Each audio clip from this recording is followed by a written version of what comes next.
It's my pleasure to introduce to Titans Filmmaking, Jim Cameron and Michael Bay.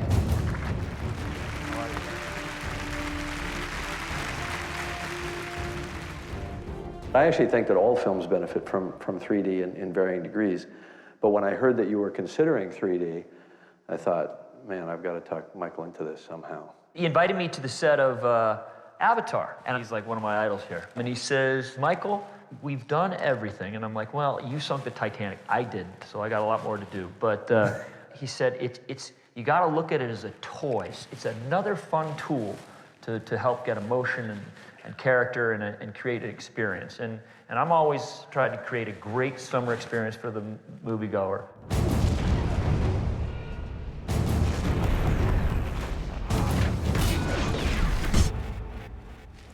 I just saw the whole picture, and it's pretty great. I like the depth, I like the fact that you're using the 3D aggressively and really embracing it. But talk about it from an aesthetic standpoint. How did you find actually shooting in 3D? Setting aside, technical issues, but well, first day was wonderful. I mean, we were shooting our moon stuff, and it was beautiful. I just loved, because I basically, I always have foreground, midground, background in all my shots. Yeah. And that's just how I've done it my whole life. And so it really fit very natural how I was shooting. And it was just great to sculpt with space. Mm-hmm. And I ended up loving it. Was there anything that you actually did with the camera, with this rig, that hadn't been done before or tried to do? I mean, a lot of stuff we did. We did a lot of stuff. I mean, we're putting these rigs on these like cable cams, and we put a 3D camera on a wingsuit guy following these wingsuit guys through the canyons of Chicago, through the buildings, around the buildings, about 150 miles an hour. But it's pretty cool stuff. So how does the helmet rig work, though? It's actually it's like a human eye. It's adjusted for the human eye. So it's not you can't there's no interocular. You can't move it. It's kind of locked. It's fixed. So those are SI2K cameras. Yeah. And if it gets too close, it'll become uncomfortable. I left one of the uncomfortable moments there. You'll see guys jumping out of an Osprey, but it was a helicopter. It gets a little uncomfortable, which means it's so close, it kind of gives you a little, it messes with your head to touch, But that's like 3D talk. Yeah, messes with your head. Yeah. But there's a knob for that. There is a knob, yes.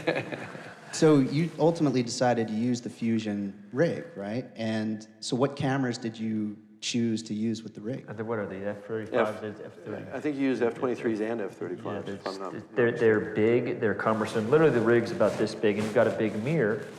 And it was a huge challenge because trying to fit it in places and putting it on rigs that it's not meant to be on. Sometimes you're shooting with a 3D camera, and you'll have a problem with whether the camera is one of the eyes, and you'll have to convert it. Because it's just not a perfect science. It's just making sure two eyes can track things. It's sometimes there's a lot of technical issues. And he owns a camera system that I use. I have an advantage. I have an advantage. I get them to build the stuff the way I want it. Yes, because you own the company. I mean, I think the thing about this stuff is that every filmmaker is going to use it differently. And I had, I had started with 3D in 95, and I started with Vince Pace building digital rigs in 2000.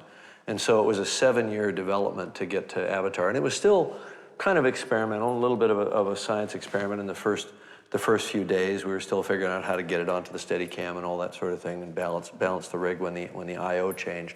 But after about the first week, the 3D never slowed me down at all, because we were lighting for green screen. Right. And I think when you're lighting for green screen and you're doing a lot of complicated effects, the 3D wasn't really. Yeah. It was lost in the noise of all the other problems of the shoot. It's more challenging when you're shooting in real world, because with the sun and the mirror reflects. It's basically cameras, one on top, one on bottom, or however you set your rig, and it shares a mirror. One will shoot the mirror, and then one will shoot through the mirror. So it's.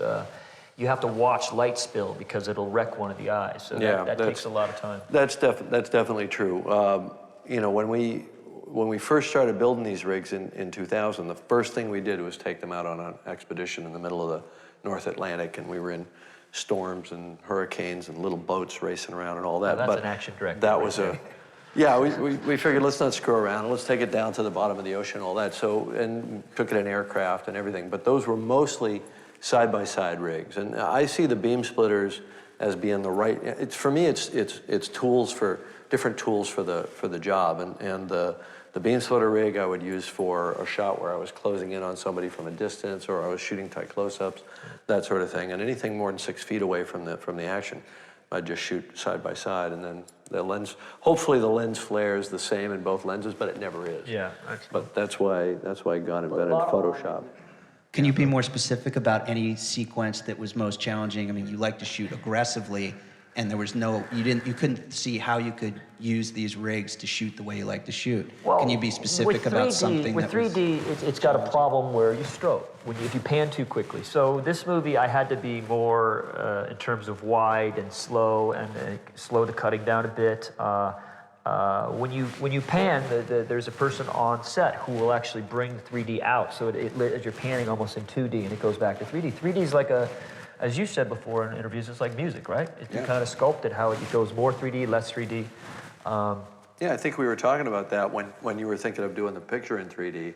I said it's just like audio. You dial it in or dial it down, or it's like music in a scene. Sometimes the effects have to be louder than the music, right? And the music takes a back seat. The 3D is the same. If super fast kinetic cutting is the thing you want to be saying at that moment, then you just dial back the 3D. Right. That's what directors do. They sit home, listen to music, and they start going into their mind how they want to. I mean, at least that's what I do. How I want to entertain the viewer and take them through. Yeah. What do you do, Jim? What's your secret? I mean, when I'm writing an action scene, I just crank up the music really so loud I can barely think. Yeah. But do you and then I just stream of consciousness. Do you find that sometimes you'll come up with an action scene wherever, you know? Oh yeah, sure. Because I did that building sequence. I was doing stomach crunches. It's the weirdest place to ever come up with an action scene, but that's where I came up with that scene. Yeah. It can be anywhere. Yeah, I was in a plane flying over the middle of Spain, thinking about what it would be like for one parachutist to jump out without a chute and try to catch the other guy, and that wound up in Point Break. For both of you guys, what's just looking forward, is there anything that it can't do yet that you need it to do, want it to do, that you're going to bend it to make it do? Effects, there's nothing that you can imagine that can't be done right now. It's just a question of money and time. Digital, I think, the great thing about digital is that there's infinite headroom. It's going to continue to improve. With the 3D, we're working hard every day to make the cameras smaller, more robust, more user-friendly, take some of the text out of the loop. And, that's just a question of time. I mean, if you think about it, we're where the automobile industry was in, 1905. It still works pretty well. And it's just, you want it to be where you can take a camera and just throw it up and shoot it close up in like 5 minutes and let's go. You can do it. You can do that now, but literally just now. Just now. This movie I couldn't. So you just missed it. I missed a lot of stuff. How did 3D impact the budget? Ooh, that's a big question. Okay, the bottom line is if you want to do good 3D, it's very expensive. And it's expensive in several ways. The camera equipment's expensive because it comes with a lot of techs.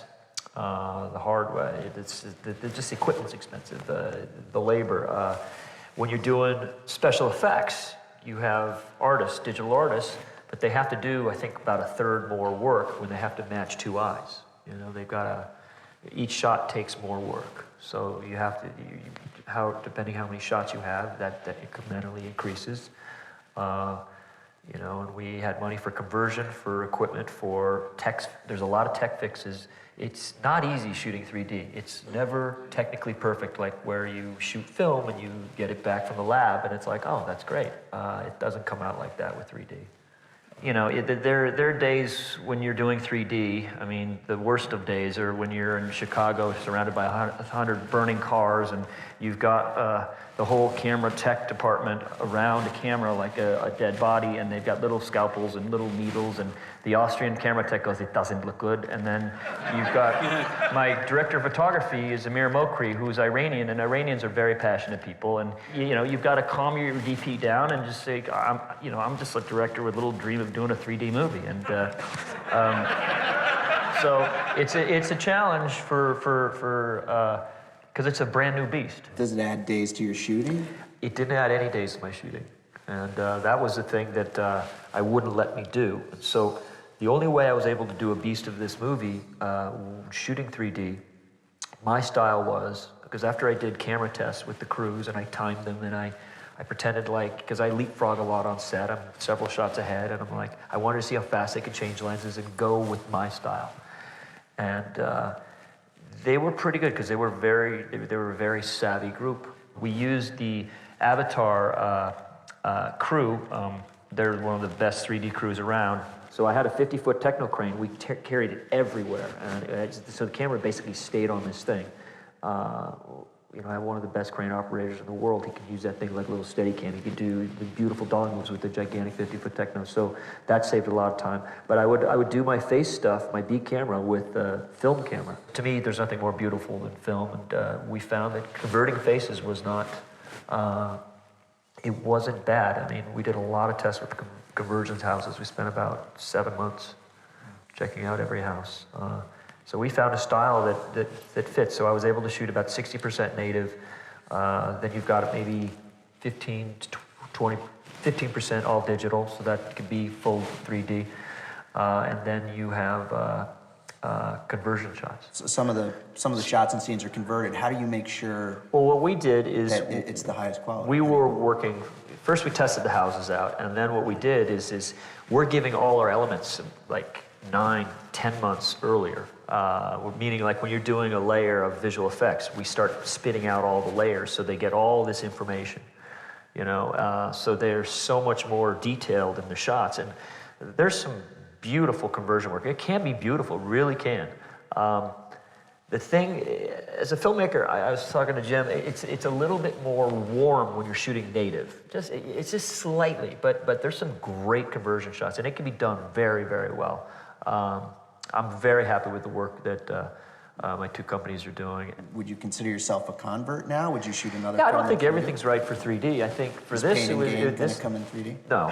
I think this was appropriate for 3D. It was a way to change this movie experience, and it's a way to feel these robots. And I think it worked for this picture. We've found a way to get people back to the cinema and have this as a kind of a way to fight back against the immediacy of films delivered, whether it's, video on demand, tablets, whatever. Right. And the 3D gets people back into the kind of cinema experience, the big screen, the stuff that we love. What's the most exciting element of 3D movie making at this point? Just like Jim said, I had fun on the set shooting it. It was like a new toy, and I actually had a wonderful time doing 3D.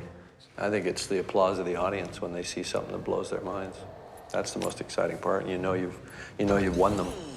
You've taken them someplace. I mean, it's what we just experienced here.